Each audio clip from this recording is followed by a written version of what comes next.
You know, I've done a lot of interviews on my channel, and I'll read the comments, and people say, Rick, oh, you're great at interviews, things like that.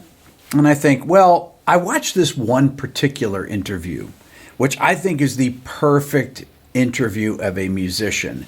And that's kind of what I based my interviews on, although I do a much longer form. This particular interview was Dick Cavett interviewing Oscar Peterson, the great jazz pianist, in 1979. I'm going to explain to you why I think this is a great interview. I'm not going to play the whole interview. I'm only going to play the playing parts. But Oscar came out, played at the beginning of the show just by himself. Then he went over and sat down with Dick. They spoke about a bunch of things, Oscar's career, how he started on trumpet, how his dad made them practice and things like that, and how he's into sports. And then they adjourned to the piano. Dick Cavett does this masterful job of asking Oscar about different styles. And Oscar, being one of the greatest improvisers of all time, does amazing demonstrations of each thing he asks him about that only somebody like Oscar Peterson could do.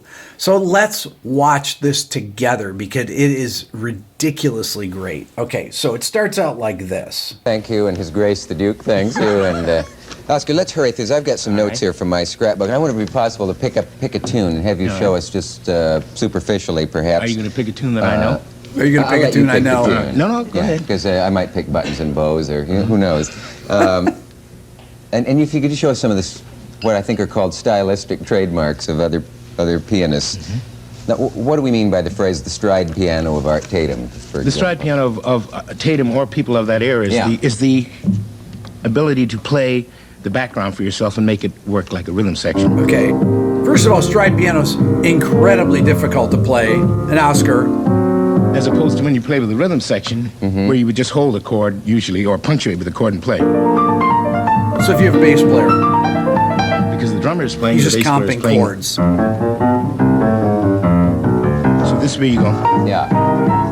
Woo! Great feel. So the right hand is really the instrument, and the left hand is putting the rhythm section out of work. That's right. So right there, Dick Cavett says something profound. He says the right hand is doing all the work because it's soloing, and the left hand is putting the rhythm section out of business. Because the left hand is walking the bass lines and playing the chords at the same time, so that it sounds like a complete ensemble. That's a really astute observation from Dick Cavett, who's not a musician. Okay, then... That's the idea. Okay. What else did I put down here? Oh, yeah, here's something I wrote, made note of. Talking about influences on you, and the, quote, the two-fingered percussiveness of Nat Cole. Oh. Could you show the two-fingered percussiveness? Yes, Nat would do this sort of thing. The TPC. Style.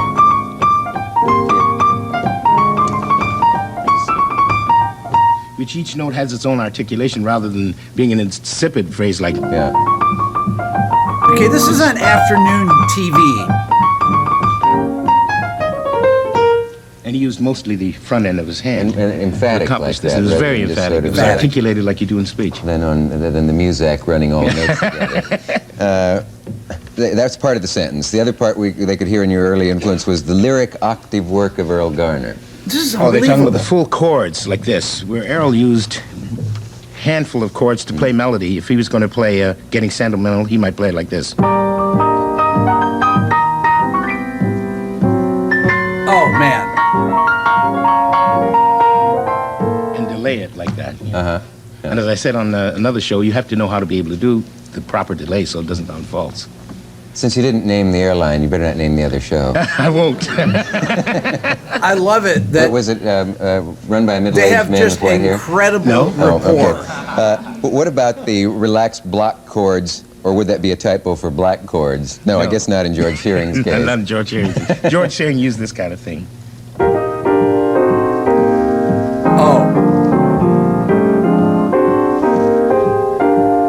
To run melodies like Roses of Picardy, where he used the fullness of a sax section almost, instead of playing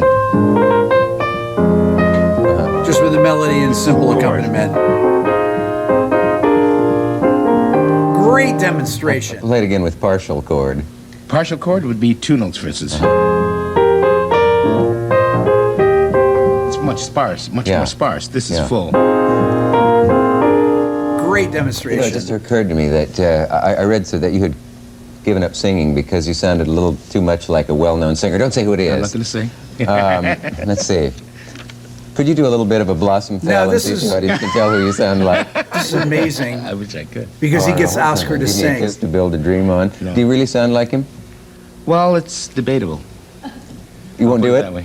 I don't want to embarrass you. You don't embarrass me. I sing occasionally when I feel You do? up to it. Could you sing just a bit and see if you sound like anybody? I'll be the What judge a of whether you day do it. this has been.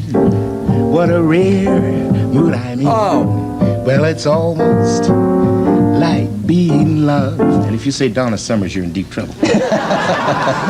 And so are you. That's right. No, I think everyone...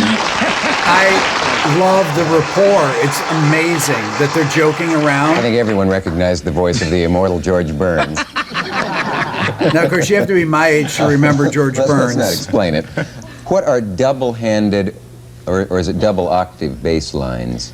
Oh, I think there was, well, actually, what you mean double octave melody lines Maybe. rather than bass lines. Maybe. Because if you play This is a amazing. linear invention, if you play as a gain on As a C gain. Georgia, Yeah. if you invent something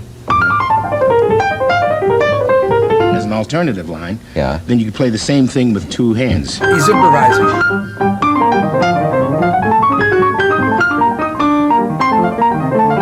Are they doing the identical thing, those Yes, two hands? Right? Right. So but you get into two different places of amazing. the piano. It gives a little different substance. This is a little difficult to do if you haven't been doing it. Was that ever hard for you, or when Great the question. first time you tried that, could you do it? No, I couldn't do it the first time I tried it. Okay. So right there, that question, was that ever hard for you? Or could you do it the first time? No, I couldn't do it the first time. That's the kind of thing that you want to hear, that people like Oscar Peterson, this genius that he had, yes, he had incredible natural talent, but he worked at it. And that, to me, is inspiring to see, to know that. And that is just a great, great lesson there.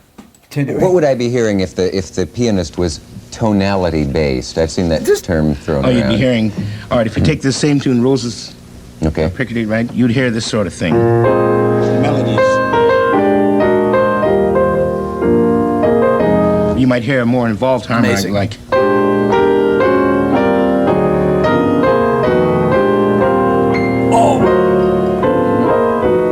whatever they chose to do. You're Okay. just moving that. That is unreal. Oscar's reharmonization of that is absolutely beautiful, incredibly sophisticated too. The idea that a daytime talk show host asks about tonality-based playing versus more harmonically involved, and Oscar demonstrates it perfectly.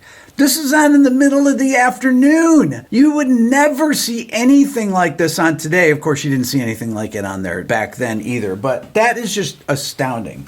Continue. The harmonies around, changing them to give it Yeah. a different shape to the tune. Thank you for this master lesson. Quickly, two 10-second questions. How good a trumpet player was Louis Armstrong in musicians' trumpet terms? player. Fantastic trumpet. Yeah. And the other one is, how long has wigs been a verb transitive, as in cigarette holder, that wigs me, in the lyrics to Satin Doll? That is just a masterclass of how to interview a musician. The idea that it actually started with Oscar playing, so they dedicate this time to him playing a standard at the beginning of the show. Then he talked to Dick Cavett on the couch, or they were both sitting in chairs. He had a conversation. And then they went over and did this. And to me, that is what I strive to do when I'm interviewing somebody, is to actually talk to them about music. I interview people that I'm fans of, and I ask them questions that I always wanted to ask them. People say to me, Rick, how long do you prepare for your interviews? And I always say, I don't prepare for them. I've been preparing forever, since I heard their music the first time, whether it's Sting or Pat Metheny or Brian May, whoever I'm interviewing, Keith Jarrett. I don't prepare because I've been preparing my whole life. I've been preparing, learning music. I've listened to these people's music that I really admire, and I have an idea of the things that I've always wanted to ask them about. But to me, when I watched this Dick Cavett interview of Oscar Peterson, for me to think that this was on daytime television when I was growing up really is mind-boggling when you think about the mindless things that are on TV nowadays. And that's why YouTube, to me, is the new TV. I will continue to try to bring as good of interviews as I can because I think it's a really, really important thing. And they just are phenomenal. Go to the Dick Cavett YouTube channel. Go look for his interviews of Jimi Hendrix, George Harrison, Louis Armstrong, of John and Yoko. He has the most amazing interviews of musicians. And the fact that he interviewed Oscar Peterson, I mean, that is amazing. Leave a comment, hit the subscribe button, let me know what you think. Thanks for watching.